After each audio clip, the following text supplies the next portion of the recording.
Thank you, Eric.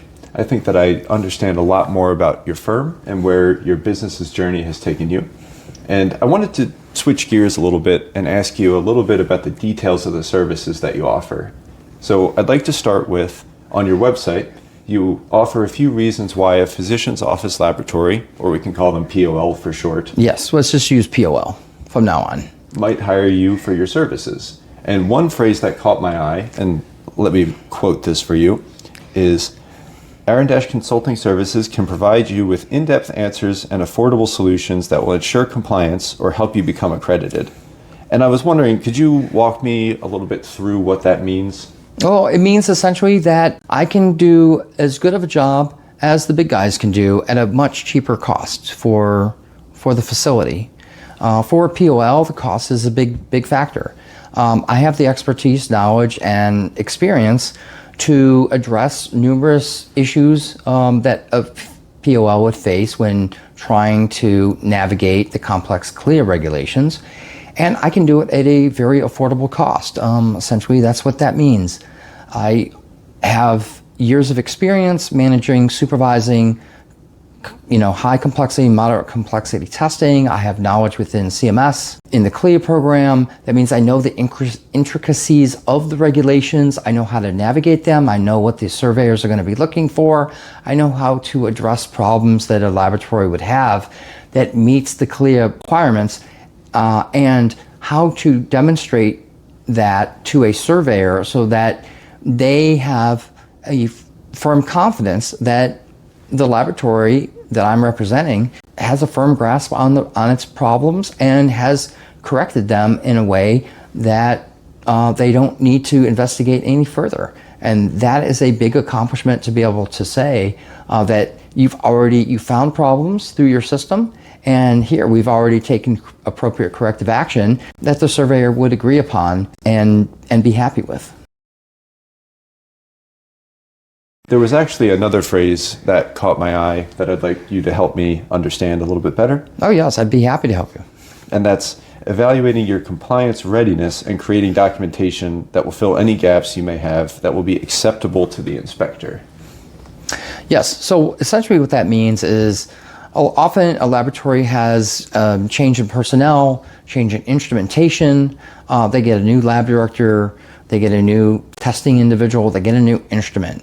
And that opens the opportunities for challenges within the facility. Things might get omitted, missed, compliance, important requirements such as reviewing SOPs and signing off on requirements by the new lab director.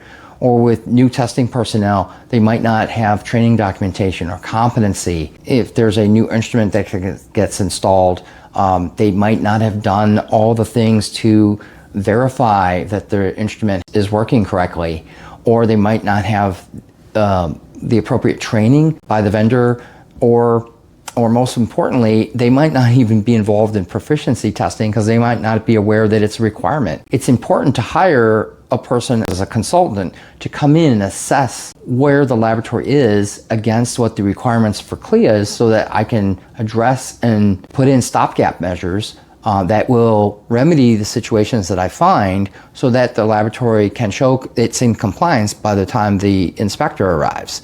So we want to be doing this like weeks to months ahead of any potential inspection. Of course, it's also possible to do this within like 7 to 10 days if that's what's needed. It's possible to rapidly rectify the situations as long as that I'm brought in within a reasonable time ahead of any potential survey. When should a POL consider bringing in a consultant like yourself? Essentially, at the time that they're considering doing patient testing on specimens derived from the human body, which is the definition of when a laboratory needs a CLIA certificate. So if you're considering doing patient testing on specimens derived from the human body for whatever tests that your laboratory would like to consider doing, if it's as simple as CBCs, sedimentation rates, urinalysis, chemistry panels from basic lipid panels, cholesterol, basic metabolic panels, comprehensive metabolic panels, all those that gamut of testing.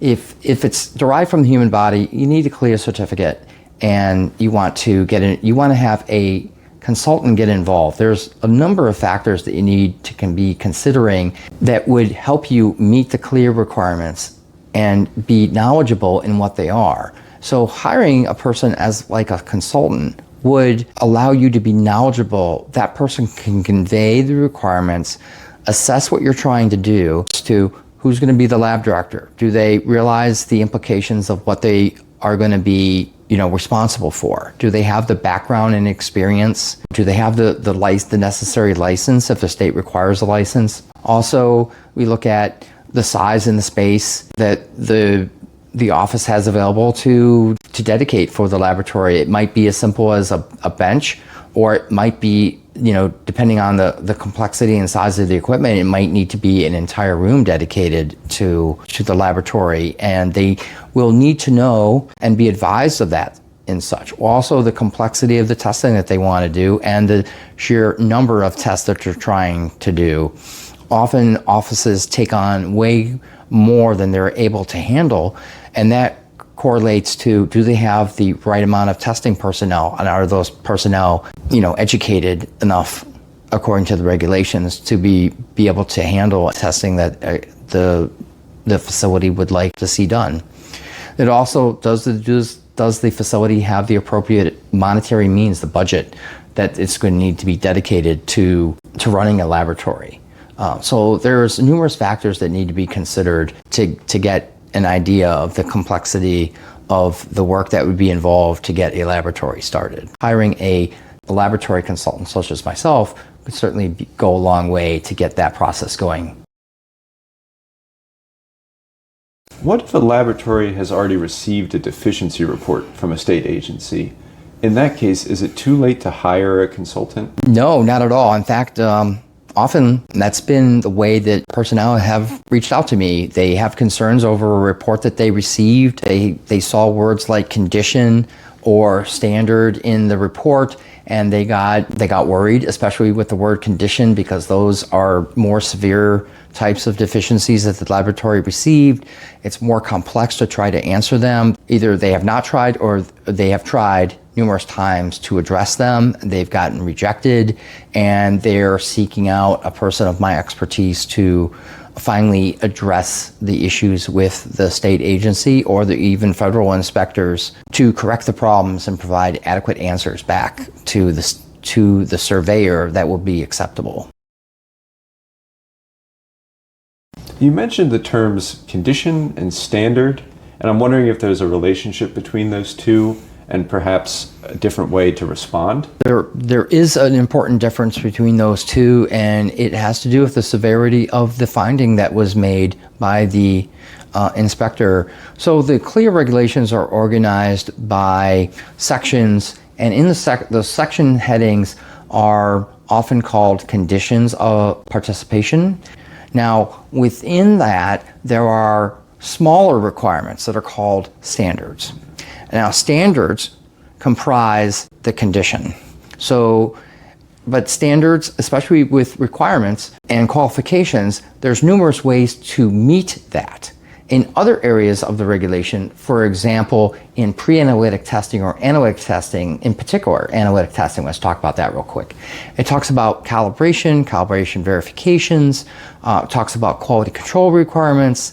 Those are all different standards within the condition of the analytic system. So in order to be found out of compliance at the condition level, a laboratory has one or more standards based on severity and length of the time that the deficient practice has been going on. A surveyor might consider taking out standards that define the problem that they found in the laboratory, and that if it's severe enough, as far as like the numbers of patients affected or the length of time that the deficient practice has been going on, they might decide to raise the severity of the problem to a condition level and take out the condition, for example, of analytic systems. Now, the way that they will ask the laboratory to respond would be at a condition level. It's called an allegation of compliance. The laboratory will have to prove and correct all deficiencies identified by the surveyor within 10 business days, and that's an allegation of compliance. And the lab director will also have to attest to the fact that all these new policies and procedures and changes that have been made to address the problems that the surveyor found have been implemented in the laboratory, and upon a revisit survey, the laboratory can show that those things have been done. At the standard level, the laboratory is given an opportunity to form a plan of correction, which is a time frame which the laboratory defines for itself that it will need within reason to correct the issues found. And this is at the standard level. So let's say, for example, the laboratory for 1 or 2 weeks didn't do the appropriate number of levels of quality control that they had in their policy and procedure. So that might be cited at the standard level, and what would be required to fix that might be training, and the personnel would need to review what they have, and then they would need to implement that. So that might take a month to address. So they would say in their plan of correction that the issue takes about 30 days to fix, and their plan is to have it fixed by the end of the following month. And that is a plan of correction, to distinguish the difference in the severity. Can you share any details about a specific time that you helped a laboratory work through an issue like this? Let's start with one of the first ones that I encountered was I was asked to come in and help a laboratory in Virginia where this was just after COVID. The state agency surveyor came in. There was essentially no oversight. There was no quality assurance activities, quality assessment that was being done in the laboratory. And the surveyor essentially conditions out. It was a fairly lengthy report, and the laboratory personnel didn't have the expertise to answer it appropriately. So I got contacted essentially by the same sales representative that asked me to start, and said, "Hey, are you available to come and take a look at this laboratory and help and potentially help them?" And I said, "Sure." And I came in, I talked to the lab manager, the office manager, and the laboratory director. Said, "Yes, I can address, whatever issues you would potentially have." At the time, I didn't know it was going to be a 30-page report, but I did. After examining the report, I did ask for an extension with the state agency surveyor. I was granted an extension, and through that, I was able to collaborate with the testing personnel and the vendor for the instrumentation and determine how best to address the deficiencies, which would essentially require me to go back and look at 2 years worth of data in hematology and numerous chemistry analytes, as well as address deficiencies in calibration and cal verification requirements that weren't being done. In another instance, another simpler one, a laboratory, this was a waived testing laboratory in the state of Maryland, kept getting rejected for its application. Its application kept getting returned by the state. So they asked me to get involved and help them. And I looked at what they had originally submitted against what they were asking for. And of course, the tests didn't match up because there's numerous nuances, even in a CLIA application, when you want to list what testing you're performing, to make sure that if you're asking for a waived certificate, you don't accidentally put down tests that would be considered moderate complexity, because then it would be cause for rejection by the state. And that, in this case, that's exactly what happened. They mentioned that they wanted to do urine microscopics, and they really only wanted to do urine dipsticks. So that had to be addressed. And once I identified those issues and redid the CLIA application for them, and it was resubmitted, it was accepted by the state, and they received their certificate of waiver. In another instance, there was a laboratory that was a large pathology laboratory, and it was doing testing. It received a complaint survey and several surveys afterwards, of which they could not They did not do things in an adequate manner to pass any of the revisit surveys that were done. So that was an original complaint survey and then 3 subsequent revisits done by the state, all of which resulted in either inadequate documentation to show that they had fixed the problems, or the surveyor added deficiencies that were found at the time of the survey. And they were very worried that they were going to lose their ability to perform testing. They asked me, and they found me through LinkedIn, and I had a conversation with them, and we talked about how best I could address it. And I was able to, because they did get a letter from the regional office at the time. And then, within the 10 days, we had a huge team of people working on it, because I often don't work in a vacuum. Sometimes, depending on the complexity, I guide the overall plan and what we're going to need to show, because that's what my expertise is really about, is I can assess what was deficient in the laboratory, how the surveyor wrote it, and then what we're going to need to correct, whether it's writing new policies and procedures or digging up data to show that they're in compliance, and doing appropriate lookbacks and putting in additional assessments in quality that will make sure that the problem that the surveyor saw doesn't reoccur. So those are all important aspects to answering deficiency statements. And I'm able to do that, and I did that, and it was accepted by the regional office the first time. In a very recent occurrence, I was asked to come in because an office manager, she had hired and brought in instrumentation, hired testing staff, sent them to training, and then they were coming back and they weren't doing the testing. And this was going on for several months. So she asked me to take a look at their overall compliance and where they were, and I found that they didn't have policies and procedures. The testing personnel weren't doing the maintenance that was required on the instrumentation, and that was leading to the service engineers needing to be called in quite frequently to address constant issues with maintenance on the instruments, which prevented them from doing testing. So I provided some recommendations. These were accepted by the office manager. We hired a new testing person. We got policies and procedures written. We made sure that the instruments was up to date. We had a whole collaboration that was done with the sales technical representative for the instrument, and they came in and we received training on how to do the testing, because it was an instrument that I'd never worked on before. But within several days, I was able to get it up and running and all the tests calibrated after I was shown how to do one.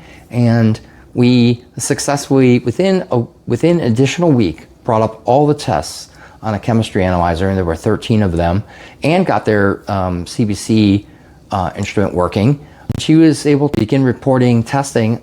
When she had 0 testing done within 30 days, she was able to have all of her tests being performed and running 50 to 100 patients a day. So I considered that a major achievement. Related to that prior example, have you found yourself as a laboratory consultant working with industry professionals and other staff members? Yes, often that happens. I don't work in a vacuum. I'm not an ivory tower as well. I often have to collaborate and work as a team with other in-house and outside individuals to accomplish my work for the client. Depends on the needs. For in-house personnel, the collaborative effort can involve working with the laboratory director, other physicians, nurses, and staff such as medical aides or assistants, and laboratory personnel themselves. It depends on the complexity of the organization. They might have vice presidents, or even, really big organizations have lead counsels that get involved in answering reports, and they're interested in how that's being done. Our outside personnel involves mostly the vendors and their representatives for the particular instruments that the laboratory has, and can involve personnel such as the sales representatives themselves.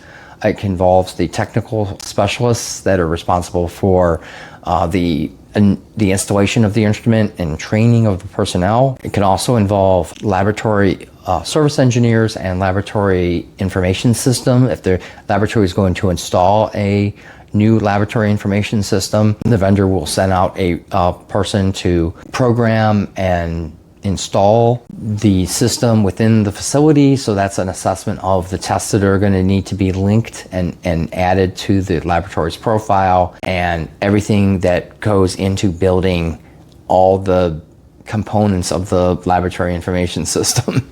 Also, after that, after the installation has been completed, there would be support staff that would be communicated with to complicated questions that arise after the installation has been done. In your experience, how long does it typically take for you to work with a laboratory in order to ensure that they're meeting all of their compliance requirements? That usually depends upon what they're asking me to do. If they're asking me to answer deficiency statements from, as a result of a survey, that the surveyor, those timeframes are set in stone, and it depends on when the report is received. But generally, it's anywhere from at least 10 days to upwards of a month or several months, depends on the complexity of the compliance deficiencies that we have to correct and the extent of them based on the complexities. If it's only a simple standard or two, those are relatively simple and they take much less time, and often those can be done remotely. But if there are several conditions involved and the nature of the deficiencies are extensive, then it behooves me to be on site and getting a better assessment of exactly what's going on. And I have to collaborate with way more people to determine, and best correct the deficient practices. And that takes more extensive time. So there's a time frame to respond with either a plan of correction for standards only or an allegation of compliance in the case of a condition level deficiencies back to the state. And often the allegation of compliance can be several months of work to overall correct. A lot of that can be done remotely with periodic checks to be done, which leads me to the next part about this, which is the ongoing. So there's two parts. There's the first part, which is to address the immediate need, and then the next part is to address the more long-term compliance and to review the continuing compliance the laboratory will need to show that it is appropriately corrected and thoroughly corrected the problem. And that requires several weeks to months of monitoring afterwards, especially if the problem was so severe. It does behoove clients to keep the consultant so that they know that the corrective actions that were put in place were thorough and effective and long-lasting. It also, can be as simple as just a couple days or an hour or two of time in the case of the waived testing lab, where it was just, some conversations over the phone. I review the application and then redo it, addressing the requirements and sending it back and saying, okay, here's what was wrong and here's what I've done to address it. It was 2 hours of time. Other professional agreements have lasted a year. And then other laboratories like my services so much that they continue to renew them as a technical consultant on a yearly basis. And Eric, just one final question to wrap this up. I saw on your website that you offer a guarantee. Can you help me to understand what that means? It's exactly what it means. I provide and I guarantee my work. I provide the highest level quality, the most detailed, accurate answer based on my years of experience and expertise working in the CLIA program. The answers that a surveyor will be satisfied with the first time. If for whatever reason a surveyor is unhappy and wants additional information, I will redo my work at no additional costs to the client, which also saves and helps their bottom line. That's how thorough I guarantee my answers. I think that my laboratory and perhaps some of our viewers will benefit from this explanation, both of your consulting firm specifically and digging into some of the details of exactly why a physician's office laboratory would need your services. So thank you. I appreciate it. Thank you very much for, this conversation.